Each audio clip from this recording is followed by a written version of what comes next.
bismillahi irrahmani irrahim alhamdulillahi rabbil alamin allahuma salli ala sayidina muhammadin alfatihi lima uxliqa walxaatimi lima sabaqa naasiri alxaq bilxaqi walhaadi ila siratika almustaqim wa ala alihi xaqa qadrihi wa miqdaarihi alazim. Gloire à Allah subhanahu wa ta'ala, le Seigneur omnipotent et omniscient. Paix et salut sur Sayyidina Muhammad sallallahu alayhi wa sallam, le prophète de l'islam, avec respect et affection. Je réitère ma fidélité à la voie établie par Mawlaaya Cheikh Ahmed ibn Mohammed Tijani Chérif, radiyallahu ta'ala anhu, qui a fait de moi ce que je suis aujourd'hui. Chers compagnons, ce 10 avril, en plus de consacrer la date de mon anniversaire, marque également ma première sortie officielle pour le compte de l'année 2021. Cette occasion justifie l'opportunité de perpétuer les liens qui m'unissent à mes frères et sœurs de la Daïratul Iman, toutes sections confondues, quel que soit le cadre spatial qui les détermine. Nous poursuivons le labeur de rythmer le temps à l'horloge de la mission universelle 2022-2075. Mission dont le matériau spirituel est basé à Médina Cheikh, la cité des Lumières, où je me fais l'immense plaisir de vous recevoir à ce jour. La Daïratul Iman, à raison de l'intérêt qu'elle porte à la rigueur intellectuelle, s'est engagée dans une dynamique de production scientifique auquel je me donne l'impérieux devoir de rendre un hommage mérité. Je pense à l'ouvrage Seydi Mohamed El Cheikh, L'argument du ciel, écrit et présenté en octobre dernier par le cadre de référence de Médina Cheikh, c'est-à-dire le cercle de référence de Médina Cheikh, Seydi Mohamed El Cheikh, L'argument du ciel, qui utilise la bannière de mes enseignements pour constituer un cadre de réflexion. Ce livre est un référent digne de cette appellation pour ma biographie temporelle, mystique et spirituelle. En ce mois d'avril paraissent également deux productions aussi riches que pertinentes, autant en style qu'en sens. La niche des perles précieuses de Madame Rama Guissé Diagne est une tentative de sonder les mystères des 99 noms d'Allah que j'ai enseignés à travers différentes causeries. Elle offre la possibilité de découvrir des secrets que renferment ces noms divins. Je porte une attention particulière aux femmes de la Daïratul Iman qui nous ont présenté le premier numéro du magazine Ad-Durratul Bayda. En saluant la vigueur et la clarté des analyses qu'elles ont faites du thème, la femme au cœur de la spiritualité. Ces femmes ont le mérite d'avoir revisité le parcours d'éminentes pionnières de l'islam en général et du soufisme en particulier. Par un travail chargé de professionnalisme sérieux et caractérisé, les éditions Mahdi, en ce qui les concerne, n'ont ménagé aucun effort pour transposer ces réflexions de l'esprit au papier. Œuvrant au-delà des limites territoriales du Sénégal, cette maison d'édition a su et pu participer pleinement et entièrement à la réalisation effective de ces travaux précités. Ces efforts intellectuels et matériels sont dignes de félicitations. Soyez-en bénis, chers frères et sœurs en lumière. Je vous remercie très sincèrement du temps et de l'énergie accordée à la réalisation de ces productions scientifiques. Que la grâce de Mawlaaya Cheikh Ahmed Tijani Chérif vous inonde immensément. Assalamu alaikum wa rahmatullah. ñi ngi def rek benn résumé bu ndaw ci li nga xam ni jot nañ ko wax léegi en français te muy avant tout ñuy dellu di sant yàlla moom mi nga xam ni moo ñu may bisu tey ñu mën ko teewe fii ci Médina Cheikh muy tombé ak sunu anniversaire nekk aussi 10 avril 2021 ñu dalal leen ci béréb bii comme di nga xam ni noonu lañ leen dalale woon démb ca ba ñu leen di présenter suñu ay nuyoo ak suñu ay remerciements dañu doon rek dellu di remercier di gërëm ñi nga xam ni jamono ju nekk ñi ngi liggéey boo xam ni bu am solo la ci xadara bi nga xam ni tabaarakallaahu mooy xadara tijaniya waaye ci tarixa bi di tarixa Mawlaay Cheikh Ahmed Tijani Chérif waaye ci mission bi di mission universelle bi nga xam ni mi ngi débuté 2022 fas yéene àgg incha allahu 2075 ñu ciy jiital cercle de référence de Médina Cheikh nga xam ni livre bii ñu présenté defe naa gàmmu gi ñëpp gisoon nañ ko ci symposium bi muy Seydi Mohamed El Cheikh l'argument du ciel mu nekk aussi livre boo xam ni sunu biographie ci côté mystique ci côté spirituel benn bu ci nekk traité nañ ko ba koo xam ni peut-être da ngay dégg Seydi Mohamed El Cheikh foog naa ni boo ko liiree nga liir ko ak xol bu sell di nga comprendre dëgg-dëgg nit ki nga xam ni moom ngay dégg toujours ñu di ko tudd véritablement kooku mooy kan. kon ñu ciy remercier cercle de référence de Médina Cheikh ci seen livre bu am solo bi nga xam ni mooy Seydi Mohamed El Cheikh l'argument du ciel. ñu ñëw ci mois d'avril bi aussi gis ni am na yeneen livre yi nga xam ni génn na te nekk livre yu am solo ñu gis ci bin ci njëkk wax mooy livre bi nga xam ni madame Rama Guissé Diagne génne na ko nu tuddee que la niche des perles précieuses muy recette mystique sur les 99 noms d'Allah d'après les enseignements du guide Mawlaay Seydi Mohamed El Cheikh avec le préface de Khalifa Oumarou Sabali muy livre boo xam ni li nu jot a jàngale ci 99 noms d'Allah yi secret yi ngeen di dégg ci turu yàlla yi benn bu ca nekk ak njëriñam livre bi def nañ ko ci ba nga xam ni su ko nit jëlee tey jii dina mën a utiliser tur bi nga xam ni xëy na mooy convenir ak yitteem ak bëgg-bëggam te loolu yëpp nag nekk ci loo xam ni déjà dañu ci joxe ndigal à l'avance waaw parce que parfois nga dégg ñu wax dañu publier ay turu yàlla yoo xam ni ku ci amul ndigal aussi du la jëriñ dara mais livre bi dañu ci joxe ndigal moo tax ku ko jël mën na xool yi nga xam ni déggoo naag moom déggoo bëgg-bëggam mu utiliser recette mystique yooyu mu nekk ci suñu ndigal waaye nekk aussi ci ndimbalu ñi nga xam ni ñoo ko defar rawatina madame Rama Guissé Diagne mi nga xam ni tabarakallahu def na ci liggéey bu am solo. beneen bi aussi ñuy présenté beneen magazine bi nga xam ni Ad-Durratul Bayda la ñu ko tuddee soxna yi nekk ci daayiratul iman bind ko ak participation Alioune Assé Seck ak ñu mel ni ñoom ñu bind ko bindin boo xam ni vraiment bi ma gisee présentation bi rek dama njëkk ni vraiment def nañ ko ci ni nga xam ni mooy norme yu gën a rafet ci norme yi. organiser nañ ko aussi de telle sorte que tey amatul lu ñuy soxlooti ci yeneen magazines yi ñuy présenté te ñi koy def xëy na sax du ñu bokk ci religion islamique wala ci yeneen fànn la ñuy waxe bii non seulement dañuy wax ci wàllu soufisme wax ci wàllu islam en général mais wax ci comportement jullit comportement jigéen ci biir këram ak na muy sëyee ak lépp loo xam ni style la ak ay qualité yoo xam ni une femme musulmane war na ko mën a am tabarakallah ñu leen ci remercier tabarakallahu mu nekk aussi magazine boo xam ni bu am solo la. yii daal la ñu bëggoon avant nuy débuter suñu conférence de presse ma ñaanoon ko monsieur l'attaché de presse wax ko ni ko bëggoon nañu ko présenter ba ñi nga xam ne ñëpp ñu ngi Médina Cheikh xam dëgg-dëgg ñi fi nekk liggéey bu am solo bi ñuy def te ñi ngi koy def rek nekk dans l'ombre kenn gisu leen mais ñuy liggéey pour mission bi pour mission universelle bi tabarakallahu ñu leen ciy remercier ñoom ñëpp di leen aussi yéen itam remercier ci seen teewaay donc je crois que journalistes yi mën nañu commencer seen question.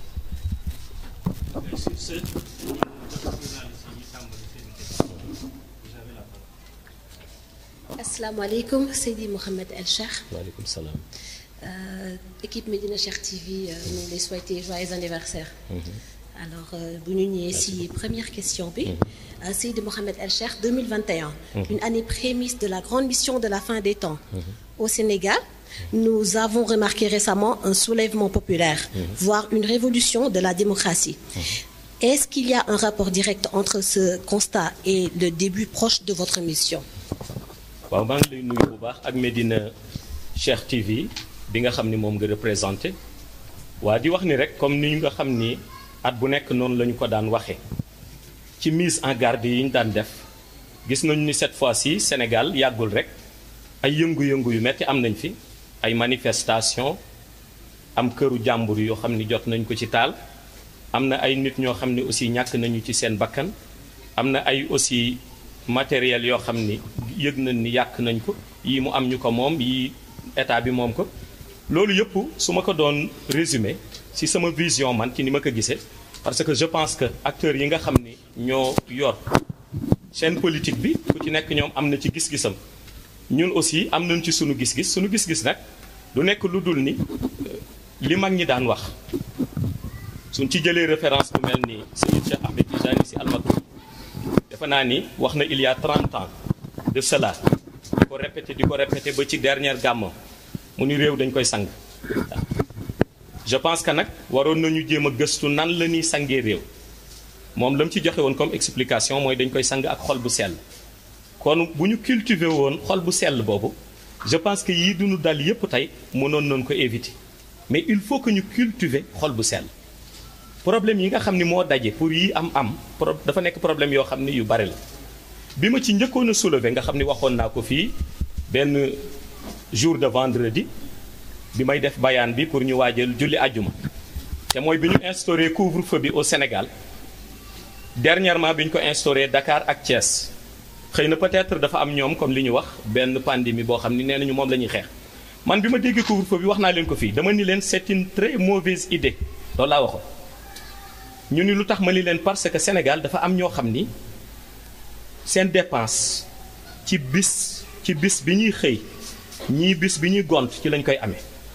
am na ñoo xam ne ñi ngi xëy suba si xëy na di liggéey ñoom dinañu am dépense pour suba mais am na ñoo xam ne bu ñu jaayul guddi suñu xëyee duñu am lu ñu jox seen njaboot ma ni kon su fekkente ni yooyu dañ koy instauré war nañu xool ba gis couche sociale yooyu nga xam ni tey il faut que ñu dimbali leen ñu xool kenn ku ca nekk lan lañ lay mën a dimbalee comme ndàmpaay ba pare soogay mën a jël ay loi yu mel noonu daal di koy tëral ci ñun léegi nag suñu xëyee rek defuñu loolu wala xalaatuñ ci wala xëy na sax ñu ni joxe nañu ndàmpaay waaye mu demee côté loolu mooy indi frustration bi am ba nit ñi xëy suba mu nga gis ay révolte nga gis ay saccage nga gis ay magasin jàmbur yu nu dajji nga gis yoo xam ni peut-être miinuñu ko woon ci Sénégal na muy doxe ak ni nga xam ni moom mooy culture sénégalaise ci ni ñu xamee comme réewu teranga ci gan yi nga xam ni dañ fiy ñëw je pense que loolu daal mooy sama vision ci sa question boobu. asalaamaaleykum Seydi Mouhamed El Cheikh. waaleykum salaam. ñun dañoo def benn constat. mooy dañu seetlu ni jamono yi ñu génn ci ginnaaw yëpp. dafa bëri ay nu ñu ko mën a waxee ci ay crise yoo xamante ni. maanaam nemmeekuwuñ ko ci benn wàll rek. am na lu ngeen xamante ni tudd ngeen ko ci léegi mooy li nga xamante ni jóge na ci kujje politique bi. te mu soulever jeunesse bi yëpp. ñëpp yéemu ci ndax miinuñu di ko gis. ci anam yu mel noonu. waaye it mu fekk si yeneen yi nga xamante ni mu ngi fi woon muy crise sanitaire bi. mu fekk si yeneen yoo xamante ni sax ci diggante bi. nekk na loo xam ne jaar na fi waaye tellement que dafa commencé di bëri. ba am na yoo xamante ni nit ñi duñ ci prêter attention. le fait que yooyu yëpp di tegloo. ban jàngat ngeen ñu ci mën a indil. waaw jàngat bi ma ciy indi di la nuyu avant tout ak équipe wala Duniyaati TV bi ngay liggéeyal yépp jàngat bi ma ci mën a indi ci gàttal mooy dañu nekk ci contexte axiru zaman dañu nekk ci contexte axiru zaman yàgg naa leen di wax ni axiru zaman yonent bi daan na wax ni musiba yi dañuy bare ba ëpp niir yi ci asamaan kon foog rek musiba yi laal réew mu nekk mais leneen li aussi dañ koy delloo ci la ñoo tuddee bonne gouvernance parce que aussi bul fàtte ni gouverner c'est prévoir il faut que aussi ñi nga xam ni dañu leen di teg ci bopp réew mi teg leen ci kanamu nit ñi il faut que ñoom ñu xam ni peuple bi la ñu fi nekkal ba lépp loo xam ni dañ koy doxal wala dañ koy sédd ni ko Alhaji Abdoul Aziz Sy Dabakh daan waxe ni loi bu ñuy voté bu nekk nanu xool loi ba lan lay jur ci diggante nit ki ci boppam ak peuple bi mais lan lay jur aussi ci sa diggante ak sa borom je pense que bu doon bépp loi bu ñëw gëstu nañ ko ba xool xam lu muy jur ci peuple bi nan lañ koy accueillir ñan lay loi boobu di favoriser ñan ñooy nekk les plus démunis ñan ñooy nekk les grands perdants yooyu suñ ko doon xool dinañu mën a doxal loo xam ni tey ji kenn ku nekk dana ci gis sa bopp te tamit foog naa ni gis nga lu nu mënta wax ci Sénégal yi li mu laaj bariwul Sénégal yi bu dee bu xëyee xelam dana dal mu xam ni dana mën a am dépense am mu mën a xam ni lii dana ci mën a dundal njabootam mu mën a xam ni lii dana ci mën a suturloo li ci des yëpp mën na ko teg de côté mais nag dafa am foo xam ni bu fa nit àggee loolu mooy indi nag dootu ko mënati muñ parce que déjà wax nga ko crise sanitaire mi ngi crise sanitaire bi ñëpp gis nañu li muy àndal restriction yi tax na ñu bare programme ya nga xam ni xëy na ñoom ci leen daan dem xëy na am dara programme yooyu amatul yenn ngénte yu mag yi ñi nga xam ni am na ñoo xam ni bu ñu demul ngénte yi duñu mën a am lu ñu yóbbu seen kër ñu ne amatul programme yi nga xam ni sa lañ daan dem ñu wane leen ca programme yooyu ñu ni léegi arrêté nañ ko ñi nga xam ne dañu amoon ay matériel de sonorisation ay basse ay chaise di louer ñoom itam luyeetuñu ko beneen bi mooy kuy génn ku nekk yaa ngeeg masque bu dul loolu nga fay xaalis gis nga da ngay génnewaat encore sa poche yooyu bu amee beneen problème bu ci dolleekoo rek mi ngi mel ni nga jël allumette daal di xosi foo xam ni gaz mi ngi dégagé wu nga daal di xosi noonu la mel. moo tax yooyu aussi il faut ñuy xool nan lañ koy gérer ba nga xam ni kenn ku nekk dana mën a ànd ci règle yi nga xam ni tëral nañ ko mais aussi kenn ku nekk dana mën a fexe ba règle yooyu lu ñu koy tëral te la règle yi duñ ko gaañ ñu verbaliser ko au moins ñu verbaliser la boo defatee lii kat daa fay xaalis nangam boo defatee lii kat daan la amende nangam nag bàyyi la nga dem bàyyi ba nga répété ko 2 fois 3 fois mais bu dee dañu ñëw ci benn jour bi rek woo nit ki directement kaay fay lii alors que moom amul lu mu reere amul lu mu ndekkee yooyu su xasee ba bare dafay indi problème bi te problème bu demee ba jeunesse bi toll foo xam ni dañu leen fàtt ba mënatuñu nooy mooy indi li ngay gis ci ay violence tey mooy indi li ngay gis ci ay manifestation waaye mooy indi tamit li ngay gis ci problème bi nga xam ne actuellement moo am au Sénégal loolu daal laa ci amoon comme xalaat. Salaamaaleykum. Waaleykum salaam. Bonjour, Seydi Mohamed El Cheikh. Merci également de nous recevoir sur le plateau. Je suis Alioune Ndione, journaliste à la chaîne de télévision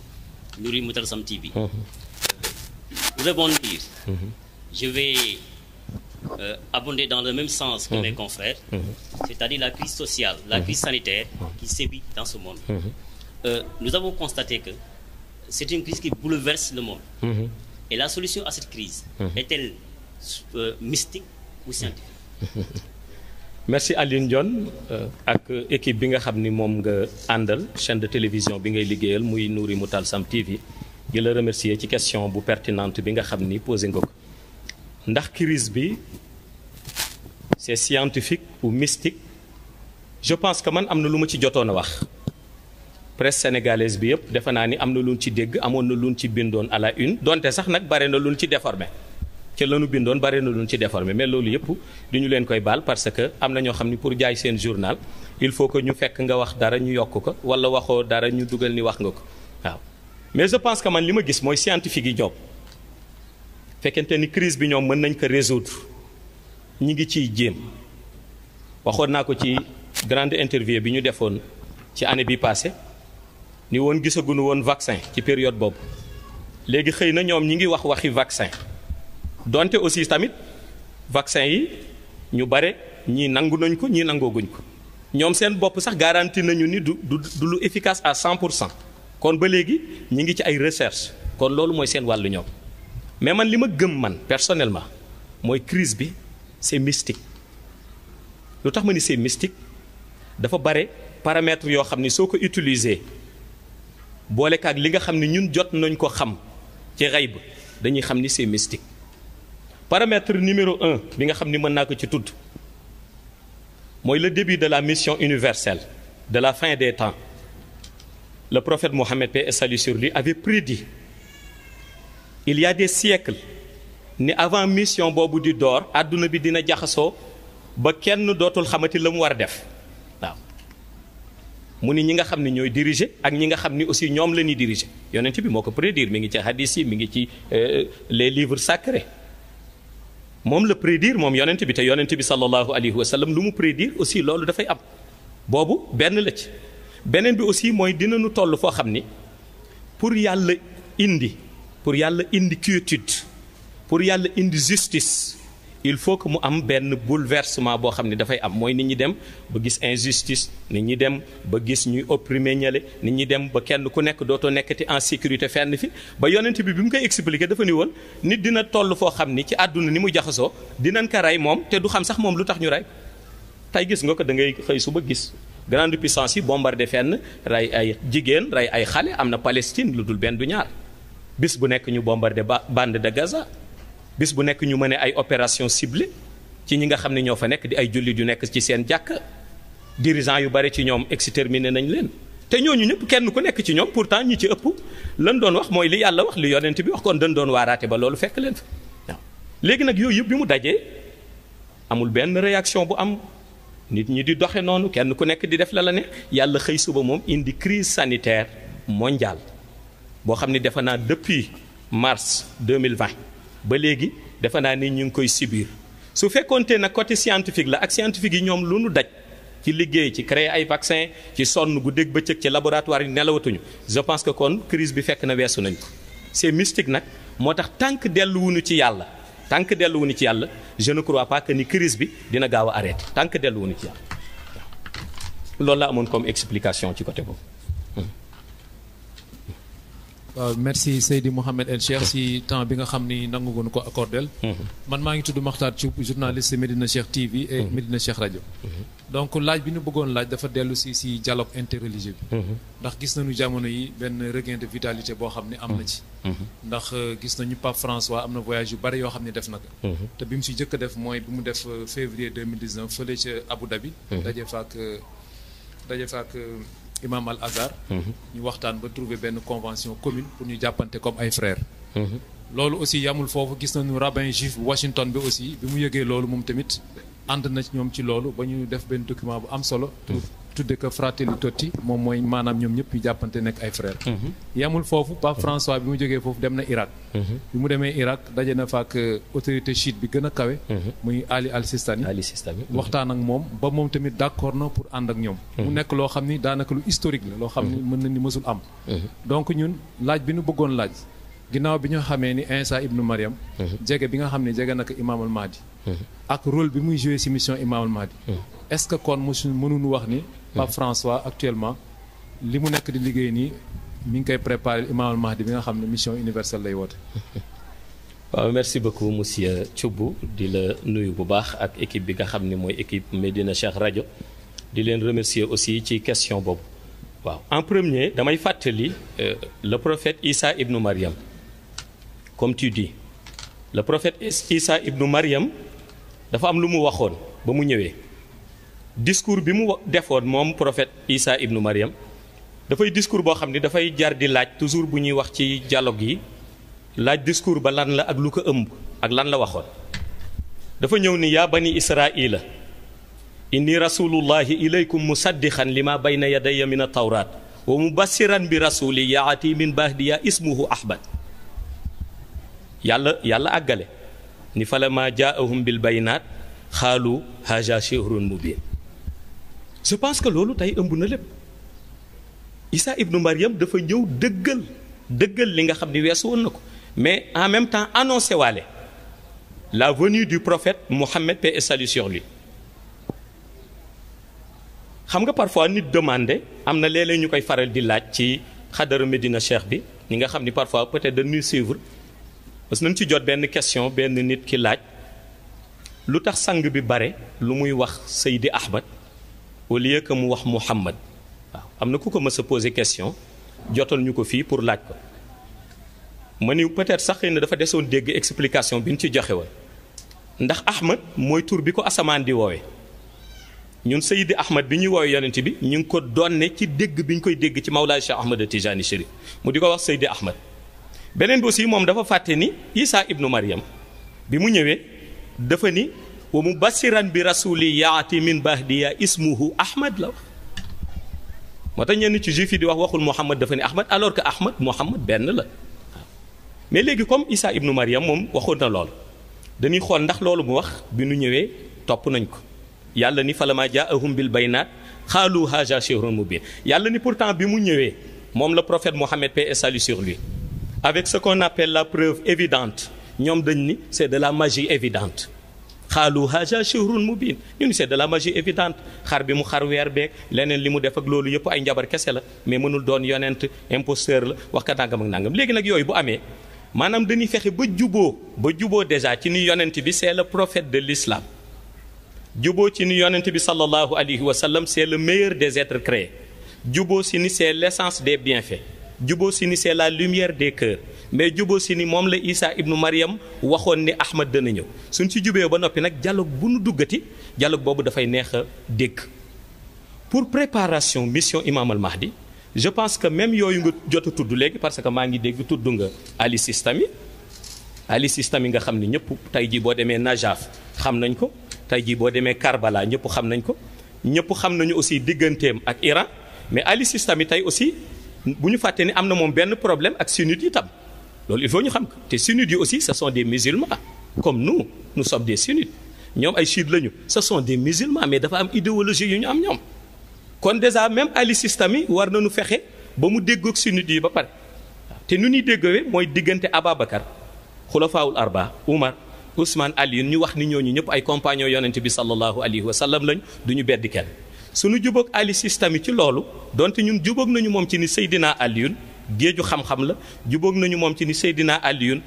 lumière yonent bi la jubóog nañu ak moom ni Seydina Aliyun maam la ci Mawlaay Cheikh Ahmed Tijani maam la ci Cheikh Abdul Qadir Jeylaani il faut que nag moom tam mu nangul nu ni Ababacar Umar Ousmane ay compagnons yu digne lañu ci yonent bi sallallahu alayhi wa sallam ay xalifaam lañu ñu déggoog moom ci loolu ñu tëral protocole d'accord ak moom ñu waxtaan ak moom ñu juboo wan ni que religion islamique benn la kon dama bëgg wax ni ñun war nañu juboo nun suñu biir balaa ñuy demander Vatican bi wala di demander keneen benn dialogue mooy nañu fexe ñun musulmans yi ba dialogué ba juboo suñu biir ba noppi bu ñu jubee ba pare nag après ñu contacter Vatican bi ñu xool léegi ci yan point la ñuy mën a waxtaan pour mën a juboo incha allah. asalaamaaleykum Seydi Mouhamed El Cheikh. waaleykum salaam. man la Soxna Fatou Sy wala Dunya ci TV. di la remercier ci échange bi nga ñu accordé. suñu question di dellu si feebaru coronavirus bi. pour aborder un peu dans le même sens que mes collègues. ñu gis ne annoncé woon nga ko depuis 2018. te ba léegi mu ngi continuer di jaxal àdduna. vaccin yi nga xam ne tamit moom lañ ci proposé gisaguñu seen efficacité carrément.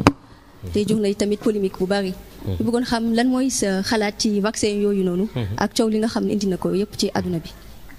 waaw sama xalaat ci vaccin yi avant tout ñu lay nuyu soxna Farsi mooy li ma wax déjà waaw xam nga ki la wax ni moom c'est mystique moom boo koy xalaatal ko ci wàllu mysticisme lu mu ci xalaat man sama xalaat ci vaccin yi mooy li ci Mawlaay Cheikh Ahmed Tijani xalaat li ci Mawlaay Cheikh Ahmed Tijani Chérif xalaat it su ma ko waxee su boobaa su ma concerné man ci man laa koy yamale dama koy yamale ci sama bopp su concerné ñi may waxal ma àggale ko ci ñoom mais déjà defe naa ni paramètre boobu gëw ma ni boo demee xay ba dina nun am xalaat ci vaccin yi ndax lu tax ñun dañu jàpp ni c'est mystique comme c'est mystique nag ñun léegi xalaat boobu damay defe ni dañ koy delloo ci sunu wàllu mysticisme ca xay ba xool lan mooy sunu taxawaay ñu organiser woo noonu ba mën a dox ñun ci biir masse yi te kenn duñu contaminé mën a ànd ak suñu ay disciples ñoom it ñuy dox te kenn du leen contaminé comme nag ñun mën nañu côté boobu ñun ci mystique demandé woon nañu benn temps wax ni mën nañu apporter solution ci loolu weddi nañ ko ñii neen mënul nekk ñii neen nangam ñun continuer nu di dox ci masse bi te kenn contaminé wuñu sunu disciples yi continuer nañu di ànd ak masse bi te kenn contaminé wu leen mooy sunu résolution mystique ñun waaw je pense que loolu laa am foofu pour tontu waaw.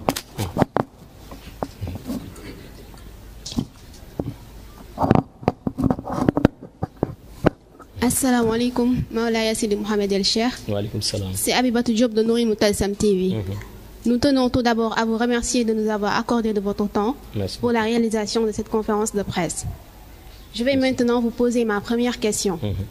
Actuellement, nous assistons à une montée des partis d'extrême droite ultra-racistes et islamophobes dans les pays occidentaux. Que pensez-vous de ce phénomène? waaw phénomène boobu pratiquement foog naa ni yàgg na am na lu ma ci jotoon a wax ci benn émission ma ni loolu defe naa ni suñu xoolee ku mel ni Malcolm X moom la doon xeex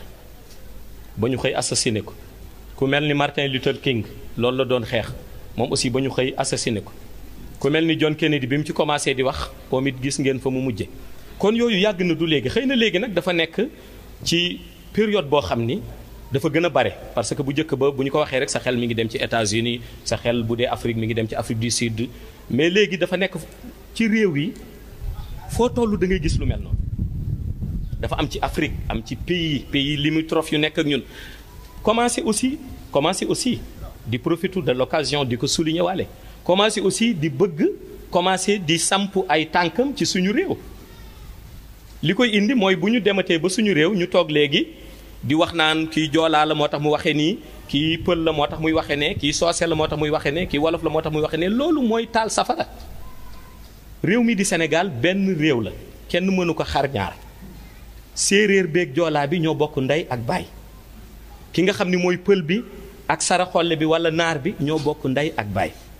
li nu liyee dafa bare li ñu liyee en premier mooy islam moo nu liyee innamal mu'minuuna ixwa yàlla nee na tous les musulmans sont des frères kon fraternité boobu war nañu fexe ñun ba doxal ko suñu diggante ci suñu religion sant beneen bi mooy mag ñu baax ñu ci réew mi ñun ñëpp ñoo ko bokk kenn ku ca nekk réew mi nga liggéeyal kon war nañu fexe ba lépp luy dellu ci wàllu waaso di dellu ci wàllu ethnie ni ñu koy waxee di dellu ci wàllu xeet ñu fexe ba génne loolu ci réew mi parce que loolu amu fi place ñun fii ñu toog ay sénégalais ñi ngi fi ñu amee nationalité française ñi ngi fi ñu amee nationalité gambienne nga xam ne ay gambien ñi ngi fi ñu bokk ak ñoom xeet bu nekk ngi fi am na ñoo xam ne pël lañu fii ñi ngi toog am na ñoo xam ne joolaa lañu ñi soose lañu ñi ngi bokk ak ñoom place bi di julleek ñoom di wasifa ak ñoom mais loolu mooy Sénégal kon bu kenn xëy di indi affaire u ethnie kii lee la tudd moo tax muy wax lee kii lee la sant kii fee la bokk yooyu il faut que ñu teel ci jóg suñ ci teelu jóg gis nga yooyu nu mu décimer réewu Afrique yi yu ci bare xoola tey Centrafrique diggante musulman yi chrétiens yi ba nu jotee ñaata nit a ci dee gis nga Mali bii rek Mali bii jege ñu gis nga problème yu muy indi foofu waaw kon problème yooyu ba ci Guinée bii kon war nañu fexe ba problème yooyu bu mu agsi Sénégal léegi nag problème yooyu nu ñuy def ba bu mu agsi Sénégal mooy képp koo xam ne mi ngi cultiver ci loolu nañu la woo déglu la ba noppi delloo si la ci yoon pour nga cultiver jàmm ndax réew mi jàmm fii la xëj kon nag yooyu mi ngi am mais ñun nañu fexe ba def li mag ñi di faral di wax mbay ci sa weewu tànk mooy donte boddantikoo bi mi ngi am donte xeex bi mi ngi am donte bañante bi mi ngi am mais ñun nañu fexe ba lu mu law ñu fexe ci préserver sunu réew mi di Sénégal ci ay discours yoo xam ne ñi koy tenir dañuy nekk un responsable avant ñuy yëkkati seen kàddu di wax.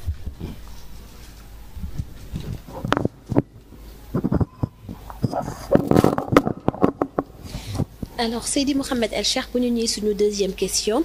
Est-ce que le début de votre mission tant attendue marquera la fin de la crise sanitaire ou bien la pandémie continuera à faire des ravages avec la mutation récurrente du virus? waaw loolu ñu bari ñu ngi koy laajte muy ndax sunu début mission ci le coronavirus di jóge ci réew mi wala di jóge ci àdduna ma ni loolu li ma ci mën a tontu mooy waxoon naa ni début mission bi ñu ngi ko fixé fii ci Médina Cheikh pour def ci conférence boo xam ne bu mag la samedi 29 janvier 2022 su ñu demee nag ba le 29 janvier 2022 li nga xam ne loolu la ñuy dicté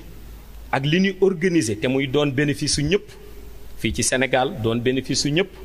ci àdduna loolu ca bés boobu lañ ñu koy dicté ndax ñun waxuñu dañ ñu waxloo bu ñuy jël décision aussi dañ ñuy wax ñu soogay jël décision bu ñuy jëf aussi dañ ñuy wax ñuy soogay jëf xam nga lii yëpp annoncé woon naa ko yàgg na. décembre 2020 bi gars yi commencé di bind ñu bari di wax ni 2020 bi kay war na gaaw jeex ndax ju dugg 2021 def naa fii discours mi ngi ci archives yi mën nañu ko vérifier ma ni leen 2021 bi moo raw 2020 bi xëy na peut-être ñu ko xamul rek ñooy waxe noonu ni leen aussi avant que ñuy mën a am soulagement faw ñu dem ba 2022 kooku je l'ai déjà dit léegi nag bu ñu demee ba débuter sunu mission dinañu teg acte yoo xam ni Sénégal yëpp dinañ ci bénéficier wu àdduna yëpp dinañ ci bénéficier wu te lépp nekk ci jàmm lépp nekk ci ngëneel lépp nekk ci prospérité incha allah.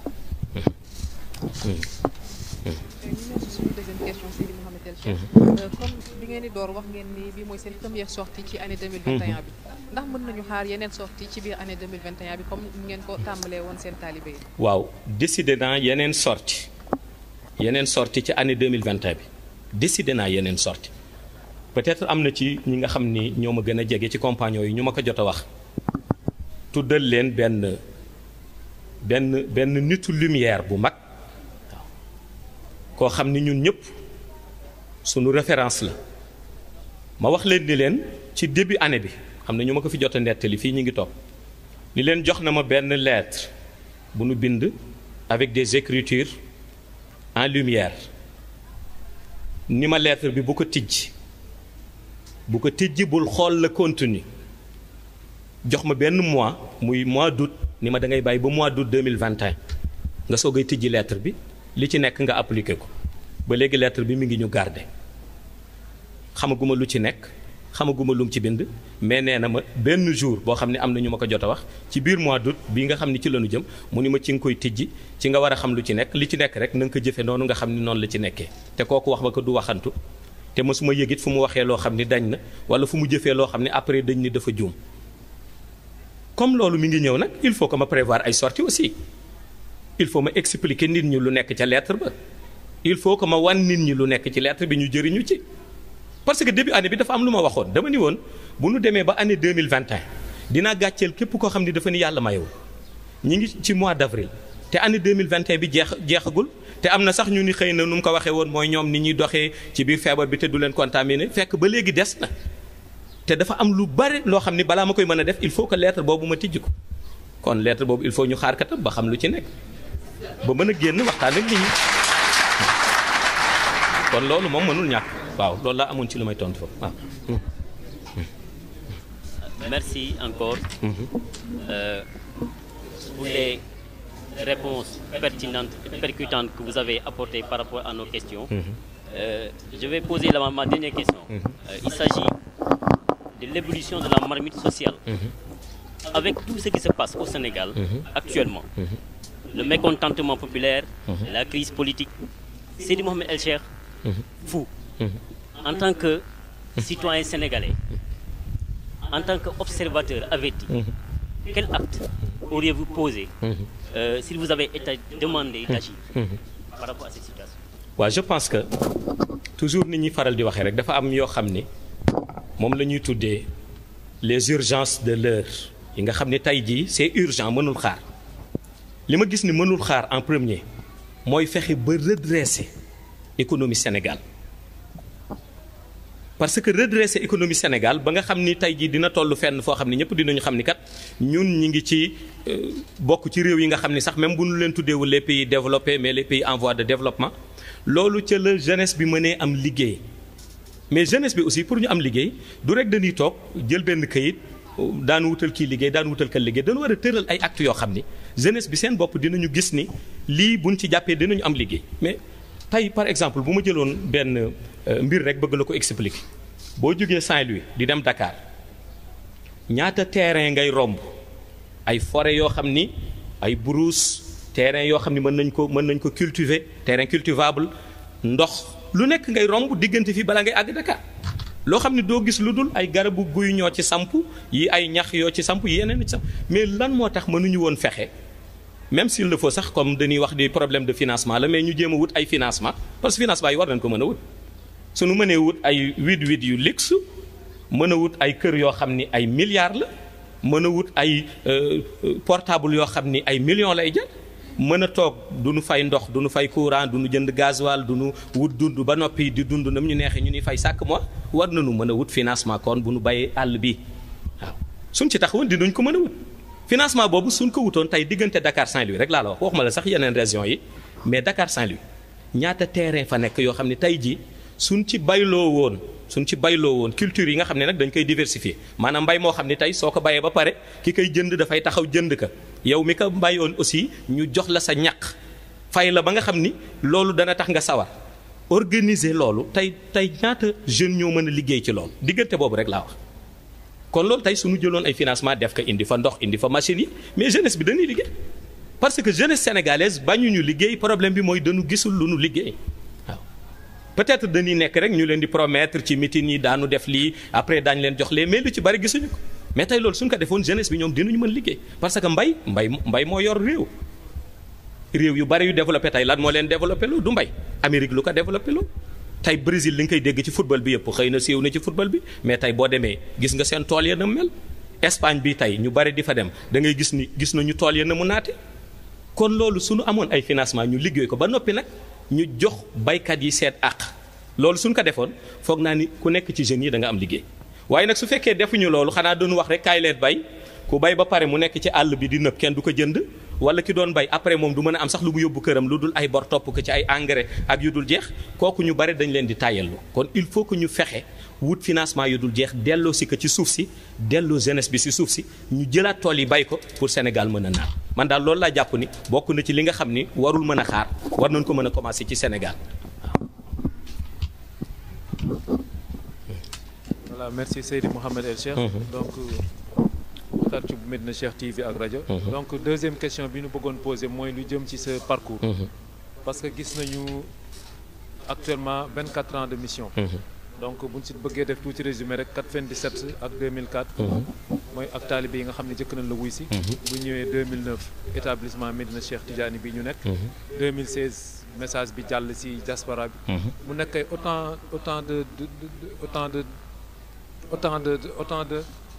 autant d'obstacles ak ay challenges yoo xam ne nekk na ci yoon boobu. ñu doon laajte rek bu fekkee jël nañu sa patience. ak sa volonté teg de côté. ban évaluation nga mën defal ci parcours bi. ak lan moo la motiver autant. boobu ba léegi. waaw di la remercier bu baax aussi ci question bi déjà bu fekkente ni tudd nga patience bi rek je pense que expliquer nga lépp loo xam ni waroon naa ko sax bën a wax donte wax guma ko parce que dafa am loo xam ni dañ ko dénk missionnaire dañu la dénk ñett waxoon naa ko ci détermination waxoon naa ko ci volonté waxoon naa ko ci engagement mais loolu yëpp pour mu am il faut que mu ànd ak patience parce que yàlla moom le patient turam la as-sabuur yàlla ku patient la kon loolu day ànd ak patience boobu nag ñu am mais tey bu ma doon def évaluation delloowaat ko ci biir patience boobu ñu am 24 ans depuis 1997 ba ñu Mawlaay Cheikh Ahmed Tijani Chérif joxe wérdi bi ba actuellement tey ñu nekk 2021 ñuy revendiquer benn baat di tenir benn discours di doxale ci benn fànn boo xam ni noonu lañ ñu ci xamee mësuñu gis fenn foo xam ni xëy na ñu changer discours wala doxale neneen wala bëgg propagande wala bëgg parparloo parce que yooyu su ma nekkoon ku ko bëgg maa koy ëppale ci Sénégal gis nga li ngay faral di gis rek nit jékki saa rek dem wéeru ci kenn pour siiw li ngay gis nit jékki saa di tudd kenn fekk sax que muy tudd yitteelu ko dafa bëgg rek maanaam ñu tudd ko wala ñu décorer ko yooyu nii su ma ko bëggoon tey jii toll naa ci influence foo xam te loolu Sénégal la ko gën a xam parce que mooy tax lu ma wax fii korité ñu bind ko ci presse bi bu ma amul woon influence boobu lu ma wax fii ci korité bi kon benn presse du ci jën dañuy wax day julle korité am rek léegi li mu wax moom la ko seet ba lu ma waxoon tey jii même ku ni du ma ko nangu du ma ko gëm ànduma ak moom gëwuma ko di nga ko déglu di nga ko déglu bu ñu nee wax na lii di nga ko déglu kon man ni may doxi sama mission ku ko xam ni dama nekk wax naa ko léegi chef de protocole bi ñuy génn ma ni ko on est dans les temps ñun duñu nekk ci ni ñuy doxe dafa am nu ñuy doxe duñu yàkkamti ba waaxu duñu yàkkamti ba daw di vitesse waaye aussi duñu reculer dañu am ci yoon boo xam ni dañ ci nekk xam nga dañuy wax ni rien ne sert de courir il faut partir à point le résultat de la précipitation et de l'empressement c'est toujours le regret da ngay dégg ñu di ko wax yooyu yëpp ay wax la yoo xam ne tey nit mën na ci jàng lu ne ñun nag bu ñuy def tey suñu évaluation dañuy xool ni 1997 ba 2021 ñi ma xam démb xam ma tey sama melokaan melokaan la mës a doon ni ma mel laa mës a mel mësuma changer discours mësuma teggi tànk fa ma jëmoo ci noonu nag la ma Mawlaay Cheikh Ahmed Tijani Chérif ci bénédiction ak ci lumière am jàppalee ba tey li ma réaliser yépp ma mën ko réaliser parce que bu ñu fàttaliku ni 2006 l'an 2006 10 avril 2006 ci la ñu njëkk def sunu gàmm ba ñuy def gàmmu ga ci benn salle la woon ci 15 mètres bii la fa nekkoon peu de personnes la woon presque ay 56 ay 40 ñoo fa nekkoon ci personne tey bu ñuy gàmmu ñaata ñoo fi ne Médina Cheikh bi bu ñu fàtte ni septembre 2009 laa ko jënd septembre 2009 muy titre foncier septembre 2021 la ñu ne lii ma réalisé fii ñëpp teg nañ ci bët waaw lii ma réalisé fii ñëpp teg nañ ci bët zawiya bi ñu mën a nekk tey ñu fi julli di fi wasifa yi nga xam ni tey moo ko entouré ba dernièrement ndox mi nga xam ni tey jii lu bari la ñu fay pour ndox bi ñëw fi waaw ay millions la ñu fay robinet bii ngay gis fii ay millions la ñu fay pour mu ñëw fi waaw ay millions la ñu fay këyit yaa ngi fi contrat yaa ngi fi maanaam tooguñu xaar benn politicien mu indil ñu ko comme ni ko ñu bari di yaakaare ay millions la ñu fay robinet bi ñëw Médina Cheikh waaw jël ay millions bâtir ci zawiya bi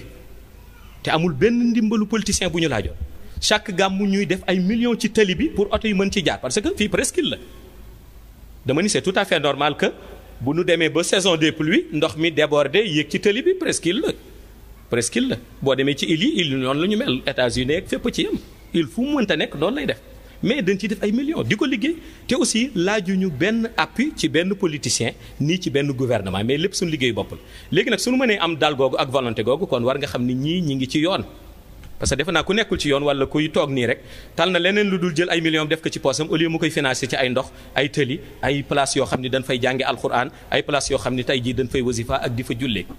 parce que man maa bëgg moderniser Médina Cheikh te incha allahu dinaa moderniser Médina Cheikh jalon bu njëkk bi laa teg deuxième jalon bi danaa ko teg 2022 te ku ñëw di nga gis ni moderniser naa ko waaw ñun nag sunu liggéey dafa dul xaar moo tax toujours lu ñu liggéey ku ñëw rek boo xoolee da ngay jommi ni lii kañ la ma ni pourtant lii ñun ñooy architecte yi ñu nu àndal aussi ñoom ñooy maçon yi Médina Cheikh construction ñooy liggéey ci pierre bu njëkk ba pierre bu mujj bi te dinañ ko moderniser ba nga xam ni dëkk boo demateeg lu dëkk ba rëy boo xoolee Médina Cheikh di nga gis facette boobu ci dëkk bi di Médina Cheikh te loolu gis naa ko xam naa ne muy mujj taxaw naa ci te 2022 dana am benn progression fulgurante bu ci am ci ni may moderniser Médina Cheikh incha allah waaw loolu daal la amoon comme évaluation. d'accord.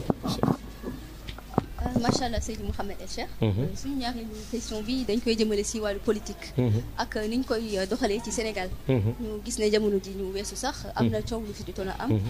ba ñu dégg si wàllu complot. ñu bëggoon xam sa gis-gis. ci ni ñuy pratiquer politique au Sénégal. ak aussi ndax yaakaar nga ne ñi seq arène politique bi jamono ji fii si réew mi mën nañu yóbbu Sénégal fi ñu bëgg mu yegg fa. waaw maa ngi lay remercier ci question boobu dëgg la comme ñun ñëpp a ko déggandoo ci Sénégal fan yii yëpp mën naa ni bokkoon na ci sax lii nga xam ni yëngal na ko lu ci yokk woon lu nu tudde complot ñii ni complot la ñii ni du complot ñii ni nii la demee ñii ni demewul nii waaye comme ñun ni ma koy faral di wax toujours dañuy wax ci li nga xam ni mooy priorité ñun xam nañ ci lu leer naññi li nu ci xam yëpp dañ koy garder pour ñun parce que loolu pour man nekkul loo xam ne nit ñi dañ ko soxla ñu naan leen waaw kii moo am raison kii amul raison nit ñi xam nga lu ñu soxla fu mu ne lu ñuy dundee la ñu soxla waaw. nit ñi li ñu soxla mooy loo xam ne bu ñu xëyee dinañu mën a lekk seen xel daal nit ñi lu ñu soxla mooy bu ñu tëddee mën a am jàmm xam ni kat dëkk bii dëkku jàmm la nit ñi actuellement loolu la ñu soxla. loolu ñu soxla nag loolu suñu priorité ci loolu aussi lañ leen di wax léegi nag li ci des muy gis-gis gi ma am ci ñoom ni nga xam ne noonu la ñuy faral actuellement di doxalee wàllu politique au Sénégal. lu ñuy déplorer la lu tax ñu mën ko déplorer mooy kenn xamatul bu njëkk ba da ngay naan par exemple kii parti bi la bokk kii parti bi la bokk ba ngay màggat di nga xam ni kii parti bi la bokk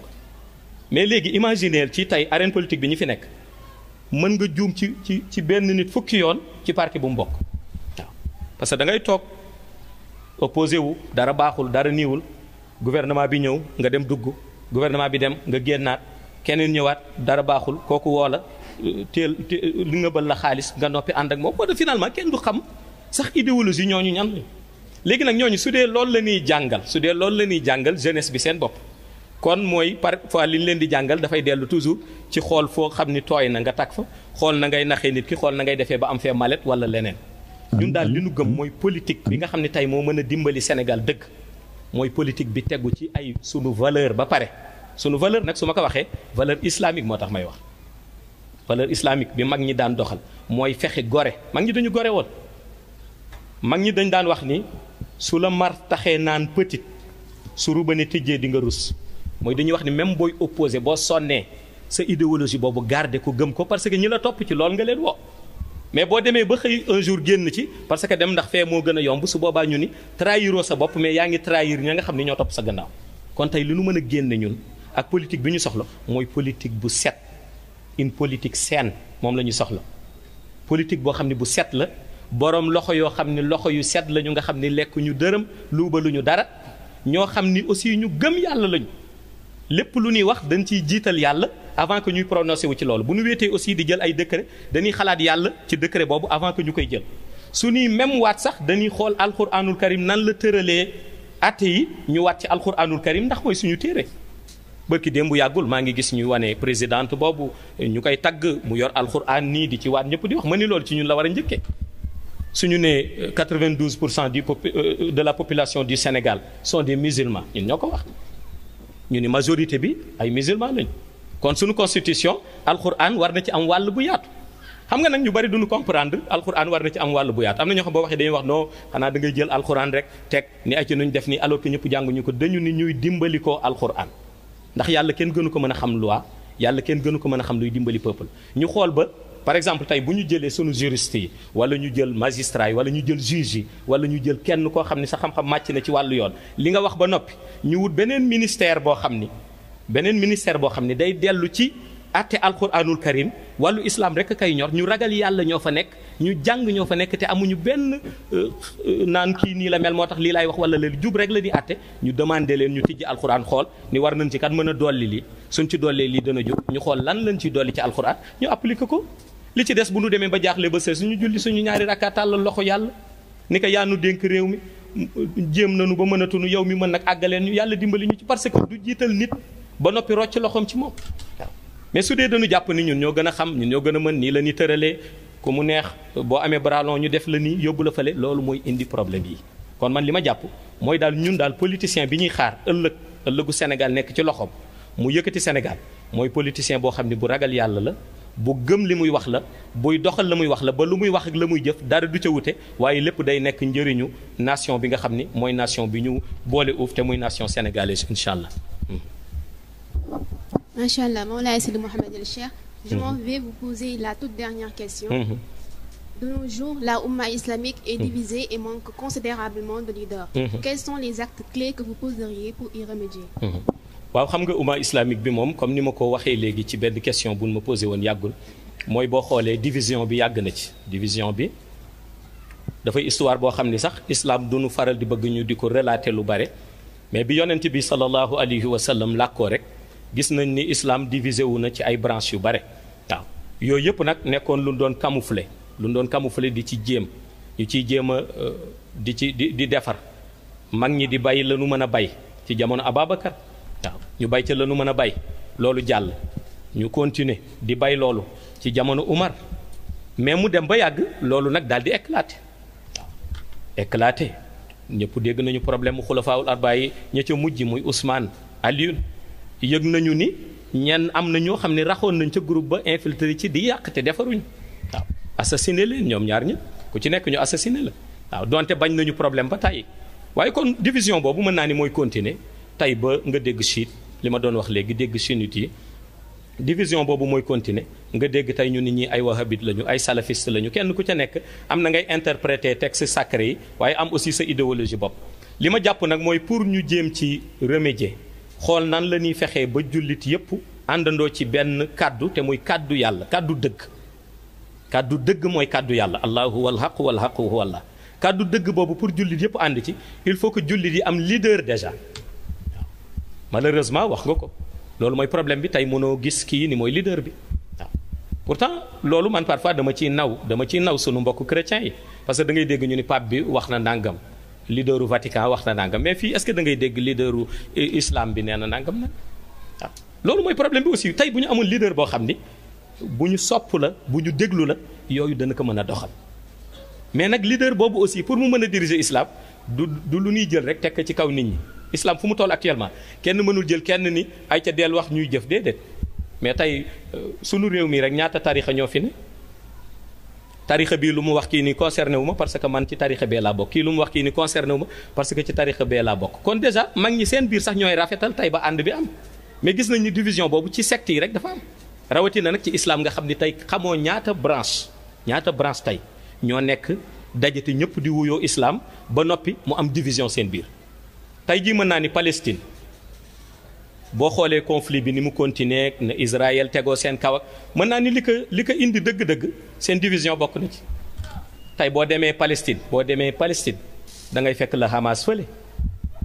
ñi ngeeg seen idéologie seeni soldat nga fekk fële la jihad islamique ñi ngeeg seen idéologie seeni soldat gis Fatah fële gis yeneen organisation yoo xam ni ña nga fa waaw ku ci nekk am na vision bu mu am te léegi nag yooyu suñu dajale woon seen doole ñoom mënoon nañu wax loo xam ne tey jii loolu mën na leen dimbali mais malheureusement division boobu dafa am kon division bi fépp la léegi nag pour remédier ci je pense que ni lenn daal la foog ni mën na leen dajalewaat muy le secours divin waaw parce que am na fu injustice di toll fu division di toll yàlla moo mën a sauver jullit yi yàlla nag na mu leen di sauver le secours divin bu ñëwee muy ndimbalal yàlla moom dana leen mën a dajalewaat loolu nag soo demee ci prophétie yépp ci benn nit la ñu wax ni moom la koy yàlla di mën loo ci àdduna ci jamono moom doo nga koy mën muy ko ñoo tuddee imaam al mahdi al muntazar moom la ko yàlla jox parce que moom mooy feeñ jullit yi sopp ko jullit yi déggal ko ba pare nag noonam yi duñ ko mën a fexeel waaw parce que tey aussi dama lay leeral foofu su amoon ku feeñ jullit yi déggal la jullit yi sopp la balaa 24 heures nga dégg ni sàkkal nan la pexe waaw même bu fekkee sax yaa ngi doxal yoon même bu fekkee yaa ngi jub même bu fekkee yaa ngi baax dañuy xëy suba créer la benn complot bind ni voilà demoon nga béréb bi détourné nga fa lii waaw voilà dem nga benn place bi def nga fa musiba bii xëy condamné la seen juridiction njëkki saa dégg ñu ni crise cardiaque ray na ko mujj na de waaw moo tax yonent bi ni ki mën loolu mooy ki yàlla di préserver jox ko pouvoir mystique extraordinaire nga xam ni benn noonam du ko gàllankoor mu ni kooku benn nit la mooy seen dernière chance te mooy ki nga xam ni Isa ibnu Maryam su wàccee Damas bu ñëwee dana julli ci gannaaw mooy ko ñoo tuddee imaamul mahdi kooku la umma islamique yëpp di xaar waaw. c'est terminé merci beaucoup. waa kon maa ngi leen di remercier